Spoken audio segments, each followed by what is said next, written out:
Olá, internauta, boa tarde, bem-vindo à Jovem Pan Online, o rádio com imagem, mais um espaço online. Hoje nosso assunto é saúde, nós vamos falar muito sobre as doenças do inverno, você que tem rinite, sinusite. Nós estamos aqui recebendo em nossos estúdios, ao vivo, a doutora Rosana Richman, que é médica infectologista do Instituto Emílio Ribas e também presidente da Sociedade Paulista de Infectologia. Doutora, boa tarde, muito obrigado pela visita. Boa tarde, prazer é meu. Aliás, o trabalho do infectologista aumenta muito nessa época do ano, né? Sem dúvida, do infecto, do pediatra, do otorrino, todo mundo que mexe com essa parte respiratória aumenta bastante. É verdade, o nosso internauta que quiser participar, nós estamos abertos pelas redes sociais, pelo Facebook, aparece aí na tela do seu computador, e também pelo Twitter, @portal Jovem Pan.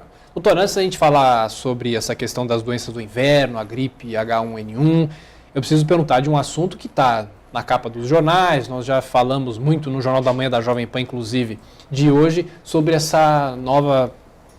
um novo medicamento de combate à AIDS, de prevenção à AIDS. A senhora, como infectologista, encara isso de que maneira? A senhora é mais cética, tem que ter muito cuidado em relação a isso? É isso mesmo. Tiago, a primeira coisa, assim, a notícia é boa, mas ela tem que ser encarada com muita cautela. Porque, assim, na realidade, eles estão chamando de uma pílula de prevenção, tá certo? O que tem dentro dessa pílula são basicamente 2 medicamentos que a gente já usa no tratamento dos pacientes que têm a doença, que têm o vírus. Então, assim, essa pílula, lógico, ela é eficaz em termos de...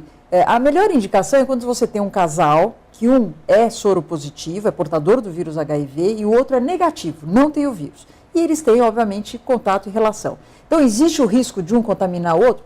Com certeza. Então, numa situação dessa específica, o ideal seria você usar uma droga para uma pessoa que vá se proteger ao longo de todo o período. Agora, o pessoal achar que isso agora está valendo para todo mundo indiscriminadamente é um perigo. Por quê?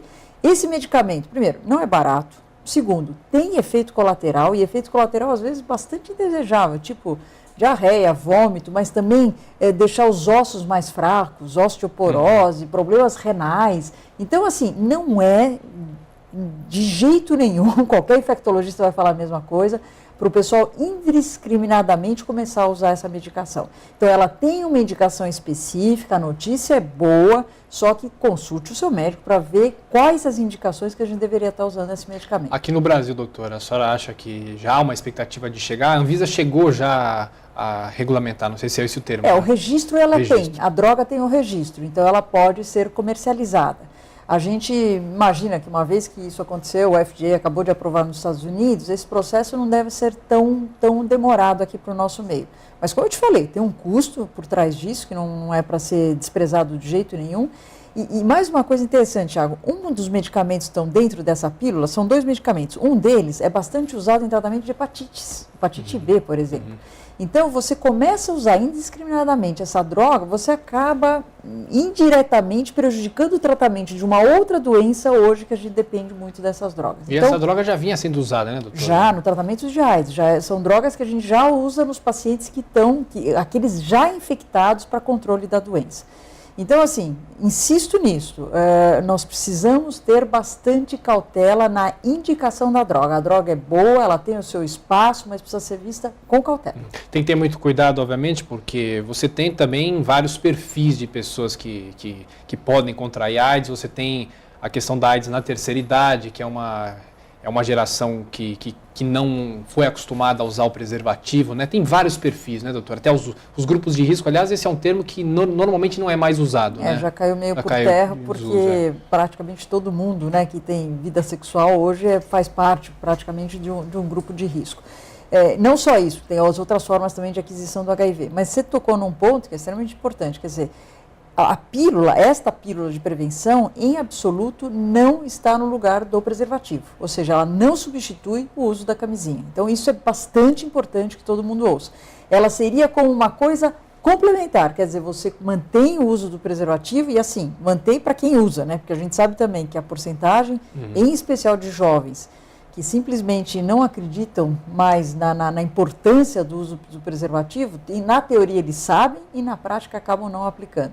Então isso é bastante importante. Uma coisa não substitui a outra, uma coisa é complementar a outra em situações específicas. Doutora, só para fechar esse assunto, uma pergunta obviamente de leigo, se a pessoa teve uma relação e ela acha que pode estar contaminada, adianta tomar o medicamento ou não? Esse medicamento tem que tomar antes para se evitar? Como é que isso funciona? O ideal, como você quer a prevenção o vírus, uma vez que você se contamina, o vírus entra na corrente sanguínea e ele tem que achar algumas células, ele vai achar fácil essas células, porque ela está na corrente sanguínea, ele entra nessa célula e contamina a célula. Uma vez que ele contaminou essa célula, ele começa a multiplicar. Então, o ideal seria que você já tivesse o medicamento antes dele entrar na corrente sanguínea, ou seja, você já estivesse tomando a medicação antes. Mas, de qualquer maneira, isso que você falou é super válido, é o que a gente faz até hoje.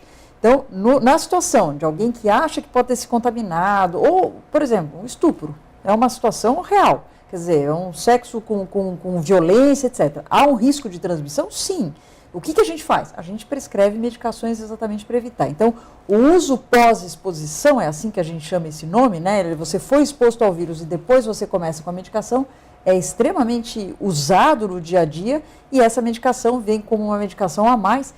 Se você for ver os trabalhos, ela reduziu em até 70% o risco de contaminação de quem era negativo. Então, que ela tem um espaço, eu não tenho dúvida, só estou pedindo aquela cautela que eu te falei no início. Pode ser uma espécie de pílula do dia seguinte, mas dependendo do caso. Exatamente, ela pode ser usada, né? Eu não diria do dia seguinte, é muito tempo. Claro, eu diria das horas pílula, seguintes no máximo.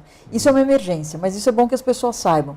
Se você teve o risco, ou mesmo um cirurgião que está operando, acaba se acidentando numa cirurgia, se espeta com uma agulha de um paciente que é positivo, não é dia seguinte, não. Ele tem que sair correndo lá do centro cirúrgico, ir atrás da medicação e começar. Quanto mais precoce ele começar a medicação após essa possível exposição, melhor o resultado. Doutora, mudando de assunto, vamos falar um pouco sobre gripe. A nossa equipe de reportagem foi às suas e tem algumas opiniões aqui para o nosso espaço online. Vamos acompanhar. H1? Então, já tomei essa. Já.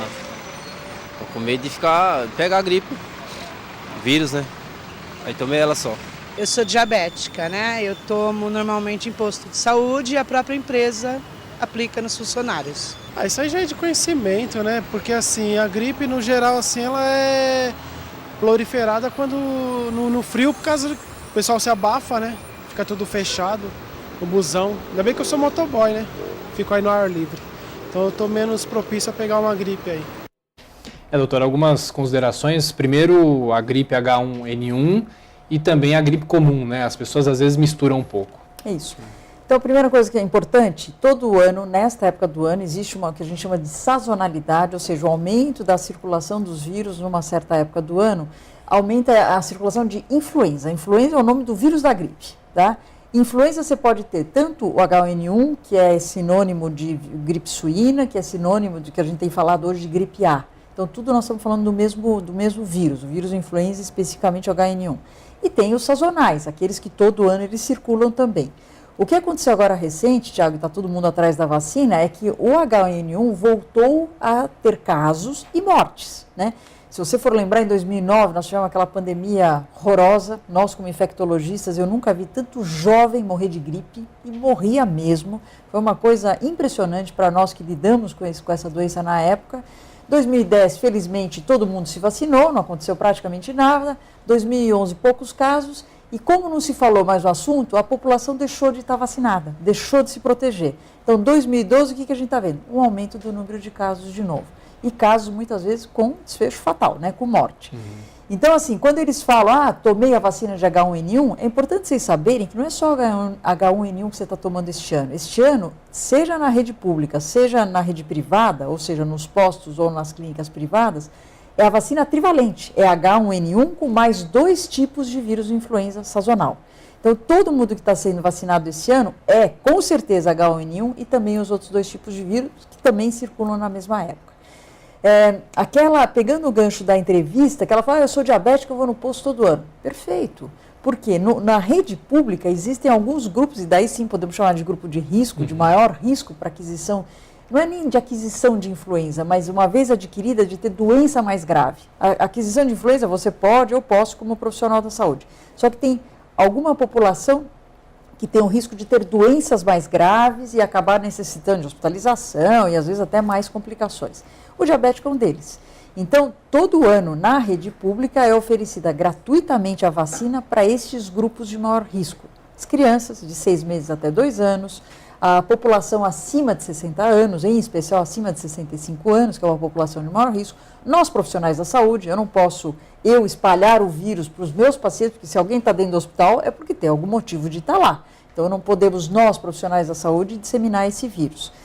E essas populações gestantes, né, que a gente sempre lembra também que a gestante tem um quadro mais grave, e essas populações que têm alguma outra doença associada, por exemplo, diabetes, ou alguém que tem uma doença do coração crônica, uma doença, né, um cardiopata que a gente fala, ou uma doença do fígado, ou uma doença do pulmão. Então, alguns grupos específicos se beneficiam muito da vacina e devem tomar sim todo ano. A doutora Rosana continua conosco aqui nos estúdios da Jovem Pan Online. Você pode participar pelo Facebook ou pelo Twitter, @portal Jovem Pan. Na sequência da nossa entrevista, nós vamos falar mais sobre gripe e também aqueles problemas como rinite, sinusites, os problemas do inverno. Até já.